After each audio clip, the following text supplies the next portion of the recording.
हल्दी घाटी के 450वीं युद्ध विजय दिवस के उपलक्ष्य पर चेतक समाधि बलीचा चेतक स्मारक संविधान में आज ये पुष्पांजलि कार्यक्रम, श्रद्धांजलि कार्यक्रम और शब्दांजलि का कार्यक्रम इस वीर भूमि हमारे प्रभु शिव के चरणों में जो हमेशा के लिए चेतक अमर होके चीर निद्रा में इस समाधि में सोए हुए हैं, उनको हम दिल की गहराइयों से श्रद्धांजलि अर्पित करते हुए आज हमारे बीच में हिंदुस्तान के महान इतिहासकार जिन्होंने अपनी लेखनी से पराजय के कलंक को मिटाकर प्रताप की विजय का यशोगान पूरी दुनिया में मनवाकर चंद्रशेखर जी शर्मा हमारे बहुत बड़े इतिहासकार जिन्होंने अपनी लेखनी से सरकारों को, सत्तासीनों को, अधिकारियों को मजबूर करके तथ्यों के साथ प्रमाणित करके प्रताप की हल्दी घाटी के युद्ध में विजय पताका लहराई। ऐसे मैं उनका दिल की गहराइयों से स्वागत करता हूं और मेरी स्वरचित एक कविता जो श्रीधर जी व्यास यहाँ पर जब महामृत्युंजय पाठ कर रहे थे और चेतक को और प्रताप को जीवित महामृत्युंजय पाठ के माध्यम से उन्होंने यहाँ पर आमंत्रित करके बचाया, उनकी ऊपर मेरी स्वरचना है। उसके बाद में शेखर साहब का भी संबोधन होगा, तो मैं वो अपनी पंक्तियों को माध्यम से श्रद्धा सुमन अर्पित करता हूँ। हल्दी घाटी रण सुराणा मत हो तू हताश रे, चेटक रे मर जावासू मत हो तू निराश रे, आजादी रा अग्रदूत होवे क्यों उदास रे, प्राण जाय पर वचन न जावे यो केवे श्रीधर व्यास रे, तो धीरज धर्म निभावण ने, तो धीरज धर्म निभावण ने, मेवाड़ी मान बचावण ने, राणा लड़तो रीजे रे, ये आगे बढ़तो रीजे रे। प्रताप जब यहाँ चेतक के समेत यहाँ पर युद्ध से जख्मी होकर पहुंचे और चेतक यहाँ पर मृत्यु को प्राप्त हो गया, तो प्रताप की आंखों में आंसू होकर विलाप कर रहे थे और इतने प्रताप टूट चुके थे कि आगे उनके सामने अंधेरा ही अंधेरा था। तब श्रीधर जी व्यास ने कविताओं के माध्यम से उनको प्रेरणा दी और एक संदेश दिया कि आपको आगे क्या करना है। कि बालपणो नहारा संग खेलियो, वज्र बनी रे थारी छाती, वज्र बनी रे थारी छाती, भूल गई की का वापी थलरी लिखी पाती, वापी थलरी लिखी पाती, मुसीबता सू मत घबरा, या रात अंधेरी अब जाती, या रात अंधेरी अब जाती, तो काल नयो सवेरो आवेला, तो काल नयो सूरजड़ो उगेला, थारी हारी बाजी जीतन ने, उठा तलवार पकड़ियो मालो, उठा तलवार ललकार लगा मेरी दुश्मन ने, ललकार लगा मेरी दुश्मन ने, ललकार लगा मेरी दुश्मन ने, बेरियान समझ जे शिकार, शेर जू जपट जे रे, मार मार ने ढेर लगा दीजे रे, के राणा लड़तो रीजे रे, के आगे बढ़तो रीजे रे, के आगे बढ़तो रीजे रे। जाला मन्ना हकीम सूरी दी मुगला ने टक्कर, मान सिंह हो दाम मेरे छुप गयो, चेटक चढ़ गयो हाथी पर, तीतर जू सब भागर बेरी, सुन थारी हुंकार, रण में चेटक घायल हो गयो, पाछे मुगल सरदार, तीन टांग सोरे लायो, लायो राणा ने इन पार, तो रोक ले राणा आकारा इन असुवन ने, फिर हो जा तैयार नयो इतिहास लिखण ने तलवार ने आज तलवार ने आज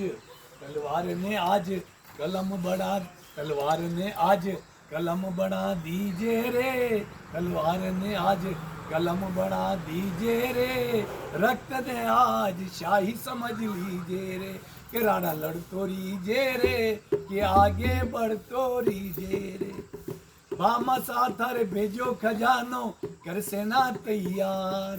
बीलू राणा थारे सागे खड़ो है ले बोमट ने लार शक्ति सिंह थारे उबोर सामने करे माफीर गुहार एकलिंग नाथ सदा थारे हिवड़े बत ही मत तुहार अब तो थारी जीत है राणा ये ब्राह्मण रा श्रीधर जीरा उद्गार ये अब तो थारी जीत है राणा ये श्री मालीरा उद्गार तो थे जन्म लियो क्षत्रिय धर्म निभावण ने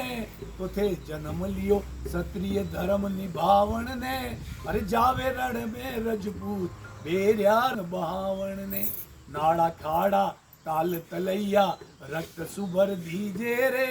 मुगला ने दीजे मार मेवाड़ रो नाम अमर कर जे रे केराड़ा लड़ तो दीजे रे के आगे बढ़ तो दीजे रे केराड़ा लड़ तो दीजे रे के आगे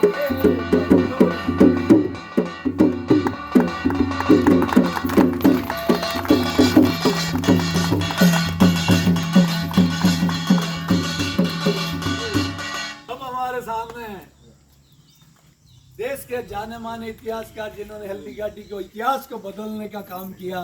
पराजय को विजय में ऐसे मेरे छोटे भाई डॉक्टर चंद्रशेखर जी शर्मा को कहूँगा कि ये चेतक की समाधि स्थल पर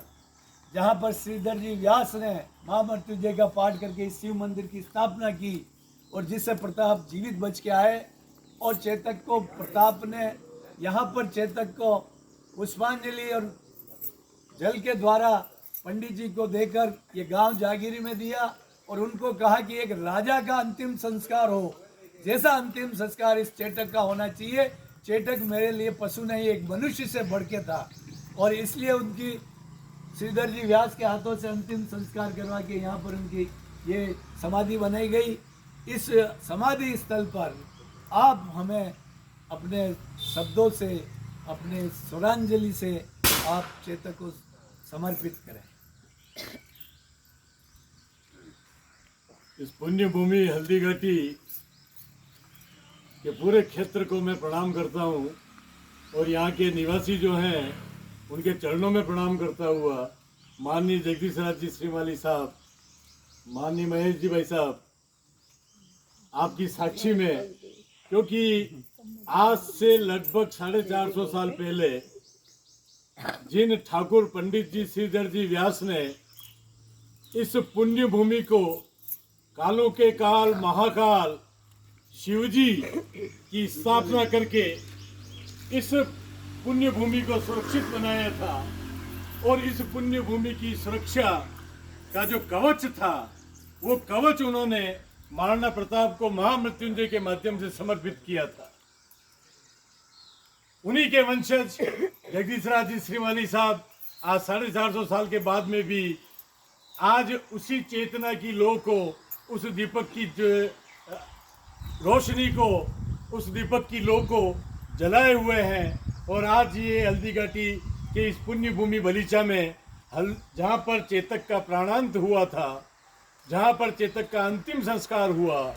आप देखिए कि समुद्र मंथन में से भी 14 रत्न निकले थे। उस 14 रत्न में से एक अश्व था और हमारे मेवाड़ में भी जो रत्न हुए हैं महाराणा प्रताप, उनके साथ में भी एक रत्न निकला था। वो रत्न था चेतक अश्व। वो चेतक अश्व आप देखिए कितना भाग्यशाली, कितना पुण्यशाली होगा कि महाराणा प्रताप के पिताजी को भी प्रताप की गोद अपनी मृत्यु के समय नहीं मिली थी और चेतक ने जब अपने प्राण छोड़े तब वो महाराणा प्रताप की गोद में उनका सर था चेतक का। ऐसा पुण्य दिवस, ऐसा क्षण चेतक को प्राप्त हुआ था जो कि कहने के लिए एक पशु था। हमारे यहाँ पर उस प्रताप की चेतना के कारण हम देखें कि किस तरह से हल्दी घाटी में इस अश्व ने अपने दुश्मन मान सिंह कछावा को पहचानते हुए, जो कि सेना के मध्य में था, और मध्य में जाकर के या उसने सीधा जाकर के हाथी पर आक्रमण किया। प्रताप ने तो आक्रमण भाले का बाद में किया, लेकिन उसके पहले चेतक ने जाकर के आक्रमण किया। तो हमारे यहाँ का जो ये चेतक इतना महान अश्व था कि ये भी मेवाड़ के इस राष्ट्र के दुश्मनों को पहचानता था। तो इस चेतक की समाधि पर मैं मानता हूँ कि यहाँ पर जो जो भी आकर के वंदन करता है, उसके अंदर देशभक्ति की भावना, स्वामी भक्ति की भावना, अपनी मातृभूमि के प्रति जो प्रेम है, उस प्रेम की वृद्धि होती है। क्योंकि चेतक जो है वो अग्नि समाधि ले ली, लेकिन आज भी उनकी चेतना यहाँ पर व्याप्त है। एक बात और मैं आज कहना चाहूँगा कि महाराणा प्रताप जो थे, उस अश्व को लेकर के जब निकले,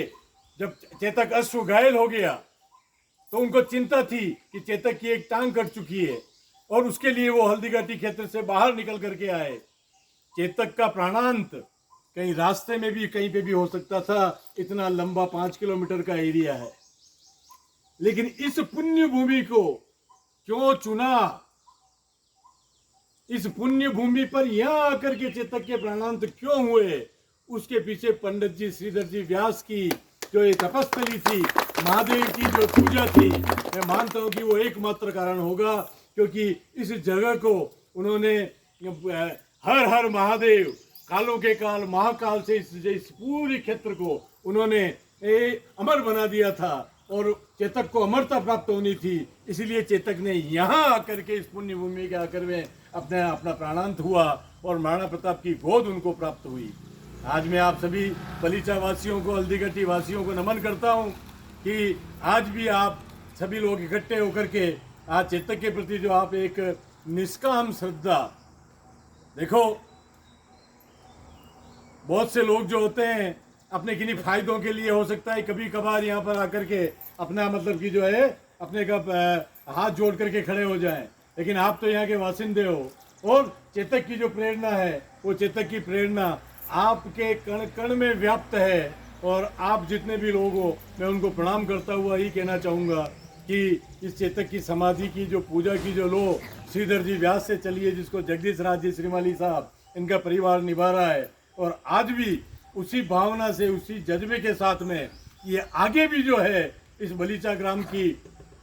ड्यूटी बनती है कि आगे भी जो है यहाँ पर चेतक की जो पूजा अगर हो गई, तो आप समझ लेना कि सारे ब्रह्मांड की पूजा हो गई, सारे ब्रह्मांड को आपने पूज लिया। किसी अलग से देवता को पूजने की जरूरत नहीं है। ऐसे अमर बलिदानी चेतक अश्व की जय, चेतक अश्व की जय।